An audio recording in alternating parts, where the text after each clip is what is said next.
This is part 2. Buckle up, it's about to get dark, people.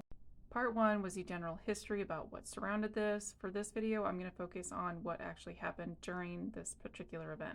Throughout this, sources will use the word massacre, sometimes they will use the actual word. There's a whole thing surrounding that, which I'll get into in the next part. As far as numbers, it's kind of difficult for a few different reasons, but for the most part I tried to use the ones that seem to be consistent across multiple sources.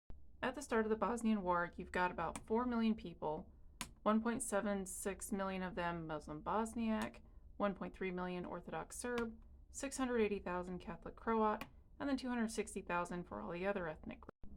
After the war, there was 1 million to 2.2 million displaced or expelled, which is about a quarter to half of the population. The number of those unalive during this war is over 100,000, and the large majority being Muslim Bosniak. It's also estimated that 20,000 to 50,000 women and children were abgraves. Under unalivings, you'll notice that there's two different numbers, with one in parentheses saying the wider definition, which I will get back to. And if you look under the motive, you'll notice that it is Serbian ultranationalism, ethnic separatism, and all of that stuff. The majority of crimes were targeting Muslim Bosniaks and the Croats. This campaign included extermination, unlawful confinement, the term I can't really use on here, plunder and destruction of private and public property, and inhumane treatment of civilians, the targeting of political leaders, intellectuals, and professionals, the unlawful deportation and transfer of civilians, the unlawful shelling of civilians, the unlawful appropriation of plunder of real and personal property, the destruction of homes and businesses, and the destruction of places of worship. These acts have been found to have satisfied the requirements for the guilty acts of this, and some physical perpetrators held that the intent to physically destroy the protected groups of the Bosnian Muslims and Croats. The majority of the academic consensus is that this was indeed that term, although denial of this still remains. If we look at the division of casualties and losses, we have it split up by the three different groups. The first is the Muslim Bosniaks, the middle is the Orthodox Serb, and the last is the Catholic Croat. I couldn't fit all that on the screenshot, so that's why it looks the way it does.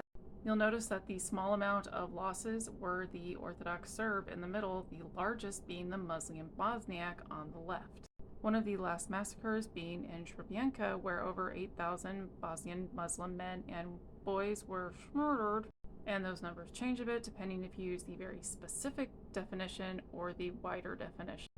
Personally, and this is my opinion, once you start getting into the semantics of whether or not something is supposed to be classified a certain way, you've lost the plot. So let's look at these camps. In the description here, also variously termed a concentration camp, detainment camp, detention camp, prison, and ghetto. More information on why that's all there in part 3. It held between 4,000 and 7,000 Bosniak and Bosnian Croat inmates at any one time. It served as a staging area for mass deportations, mainly of women, children, and elderly men. And of course, mistreatment was widespread, and there were numerous instances of all the bad stuff. During the first months of the Bosnian War, this was set up and also called a concentration camp, detainment camp, detention camp, prison, and ghetto. In the next one, I'll get into why all of those are listed there. This camp held between 4,000 and 7,000 Bosniak and Bosnian Croat at any one time and served as a staging area for mass deportations, mainly of women, children, and elderly men. Mistreatment was widespread, and there were numerous instances of all the bad stuff that you can think of. And of course, this was in a predominantly Muslim village. This camp was formed on the grounds of a local primary school, and it held both male and female prisoners. A United Nations report from 1994 reported that this was a concentration camp which functioned as a staging area for mass deportations. Unalivings and schmorcher were not rare in the camp. Ape graves were reportedly the most common of the serious crimes to which camp inmates were subjected. The nights when most of the injustice was performed, the nightly terror of possibly being called out for this was reportedly a severe mental constraint even for short-term detainees in the camp. Many detainees reportedly never returned after venturing with or without explicit permission outside of the camp. Other former detainees report that there were times that they were ordered to bury non-Serbs who had been unalived in fields and meadows near the camp. And of the camps, apparently this one was not the worst. Many non-Serbs entered the camp voluntarily simply to avoid the rampaging militias plundering their streets and villages, literally having to figure out which is the lesser of the two evils. Many inmates were starved and physically or verbally during their imprisonment. In August 1992, reporters from Independent Television News, a British television station, took footage of the prisoners at 2 of the camps, recorded the living conditions. The images were shown around the world and caused public outrage, and I will again get more into this one because apparently there's a whole thing around that. Those images prompted the Bosnian Serb authorities to allow journalists and the International Red Cross access to some of the camps, but not before the most emaciated of the prisoners were unalived or shipped off to camps far from the public eye.